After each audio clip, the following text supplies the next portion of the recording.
everyone. So today I'm going to be talking about William James. So throughout James's life, he became a very prominent figure in the field of psychology. He even grew to be considered by most the worldwide voice of psychology. He competed with Wundt for the title, but agreed with Wundt that it was time for psychology to become a science. In 1869, James experienced a crisis. He was deeply depressed.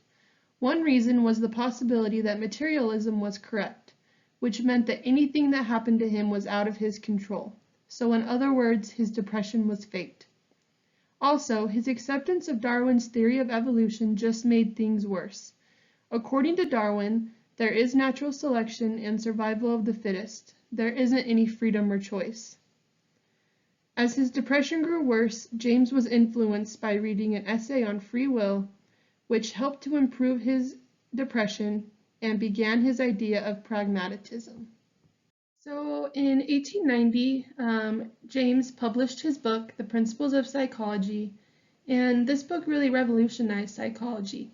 It covered many topics, including pragmatism, that James defined as the validity of an idea is based on its cash value or usefulness. And he used pragmatism to determine that human behavior was already decided.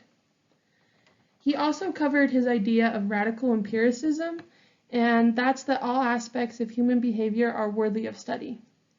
He criticized Wundt pretty heavily in his book, but he did fail to see the similarities in their work. One thing he did disagree with Wundt on, though, was the definition of psychology. He believed that psychology wasn't only about the mental elements of the mind, but he also believed it was about understanding all of these mental elements of the mind.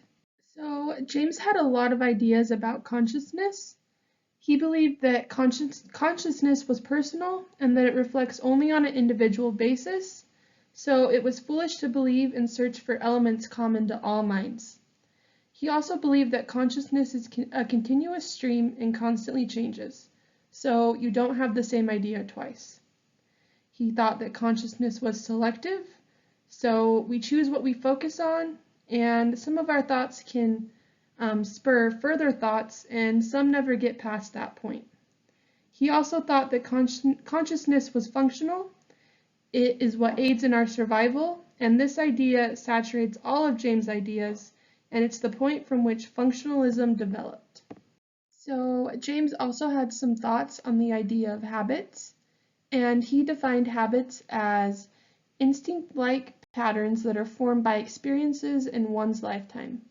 He developed 5 maxims to aid in good habit formation, the first being to put yourself in situations that encourage you to make good habits and discourage bad habits.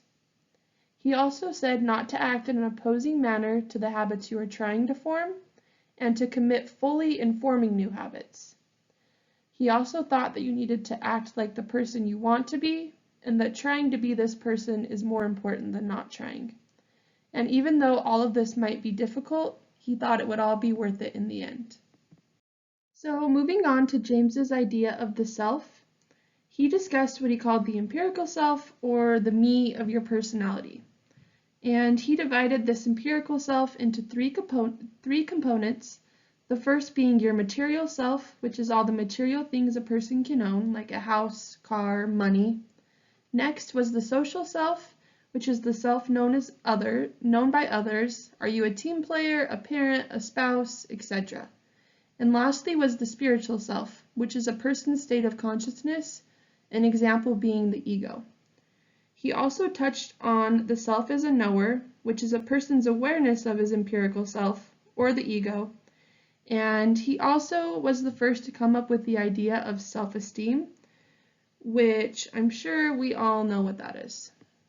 Next, James contradicted the traditional belief that emotions result from the perception of event. Instead, he came up with the James Lange theory of emotion. So first, we perceive an event and respond to it, then we act on it and interpret it, and we experience our actions as emotions. So the physical response precedes the appearance of emotions, and we perceive, then feel these emotions.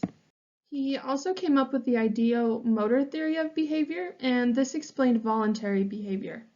So the ideas of actions immediately flow into behavior, and bodily events cause this behavior. So going back to the mind-body problem, James would be considered an interactionalist. So like I said at the beginning, James was a very prominent figure in the field of psychology. He represented a shift from European psychology to US psychology. And his ideas eventually grew into the school of functionalism. And James also promoted looking at a topic in any way one could to yield useful results, and this is what today's psychologists identify with.